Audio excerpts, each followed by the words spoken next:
press it twice, do we vote twice? No, you only get one vote. So they're saying 71% native. Oh! What? Where's he from? Israel. No, Israel. Israel? Oh my God. He You looks look like like a an Palestinian. That sounds bad, I'm sorry. Jay Cho. I am not. Jay Cho, native or not? If you watched Green Lantern, he was in the Green Lantern. Oh, this is a guy? This is a guy. Oh. Sorry. Yeah. Okay. He has some very nice pictures as well. 60% say not. He is not a native speaker. Actually, Hollywood Green Lantern he had only studied English for 4 weeks before they started filming. So it's really interesting to listen to his interviews as he goes along to see how he gets better and better. You're right, Barbara, that was huge. I'm going to have to fix that. Marion Cotilliard, native or not? I probably am butchering her name. What is she? Yeah. What is she in? She's in Inception. She's in a lot of movies movies right for a while. now. Yeah, not too much. So 43 were split. She is not. She's from France. Ah. She's very big. I feel this chest.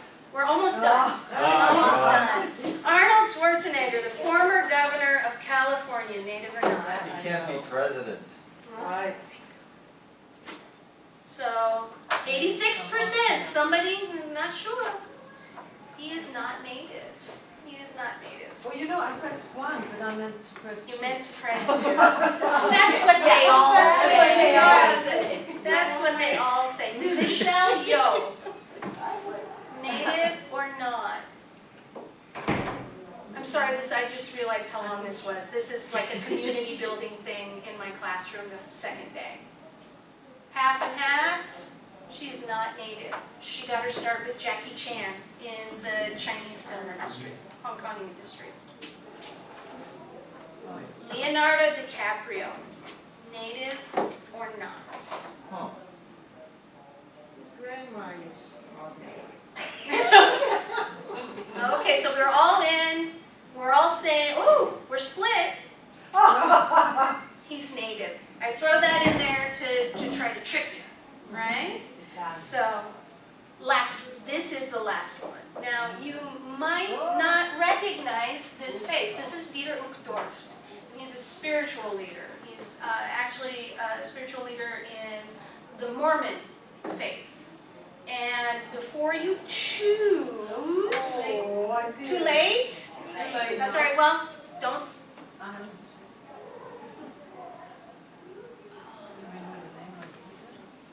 A name like Dieter, how could it be anything else? Let's listen to him for just a minute, and then I'm going to let you decide. Faithless brothers, let me share with you a personal experience from my own youth about the power of righteous motives. No. After the turmoil of the Second World War, my family ended up in Russian-occupied East Germany. Okay, so you're saying no. Right. All right, let's go back to the PowerPoint and continue. So, polling's closed. I'm sorry. So switching back and forth was a problem. So What do you no think? one Raise your hand. Native? Not. Oh, we were split at that point, but actually he's not native. It looks like I missed a cue there. He is not native. He was born in Germany, and what I would do in class is I would play the whole clip for you, which is about language motivation, and it's a really cool clip talking about how he first started out in East Germany. He had to learn Russian after the war. His family had to move to West Germany, and because of that he had to learn English, and he said, I just knew English wasn't my language. It wasn't for me. Everybody suffered. And he talks about falling in love with aviation and reading and learning everything that he possibly could about it. He wanted to be a pilot, and he realized, well, I've got to have English, and he says, miraculously, overnight, my tongue changed, and I could learn English, right? So I have the students listen to this, and we listen to it 2 or 3 times in class, and then they have to work together to answer this series of questions. Where was he born? All this detail information. And we what is their motivation for language and what are they going to do.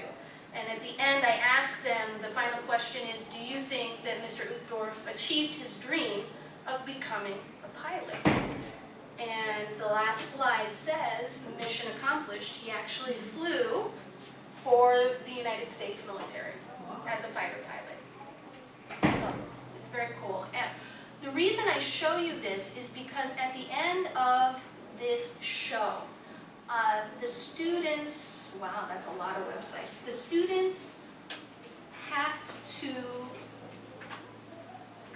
do a presentation on Voxopop talking about what is their language motivation. Why are they in the United States? What is motivating them to learn English now? And by using Voxopop as this tool, I have learned a lot about my students that I never, ever knew, especially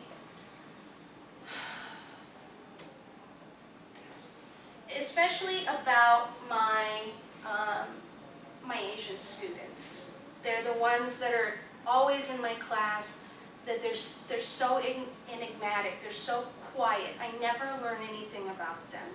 But after using Voxopop, this is the first time in listening speaking that I felt that my Asian students actually have created a voice for themselves, not only on the internet, but also within the classroom. They're a lot more willing, I would say 50% of them, throw themselves into participation, and it's very cool. So I wanted to show you how easy it is actually to set up Voxopop, then give you some ideas on how to use Voxopop, and that it's not just for listening speaking class. Cindy's going to be coming in to share too.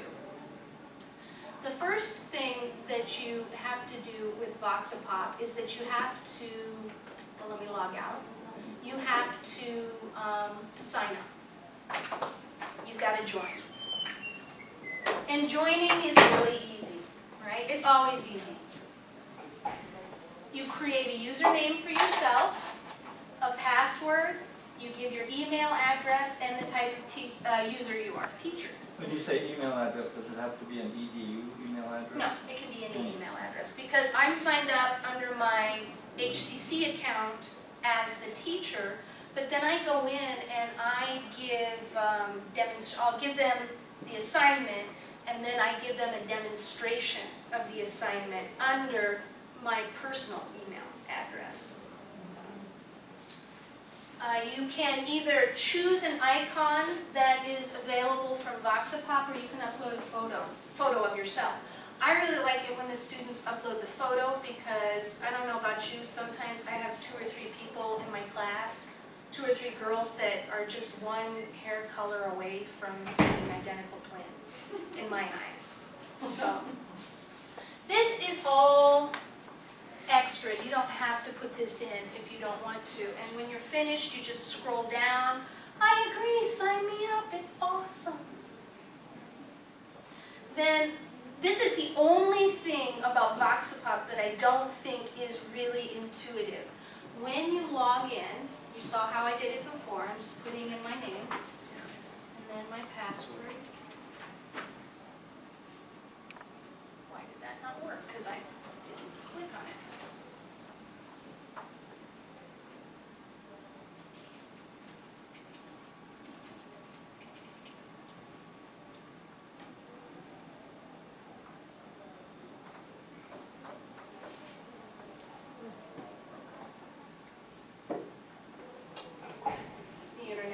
Running a little slowly today.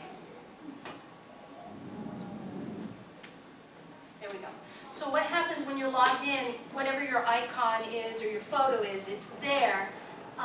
This page really never changes except to show you new websites. To get to your page, you actually have to click on your login name here. All right.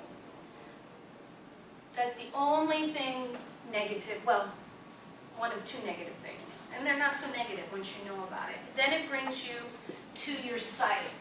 You can record a personal introduction.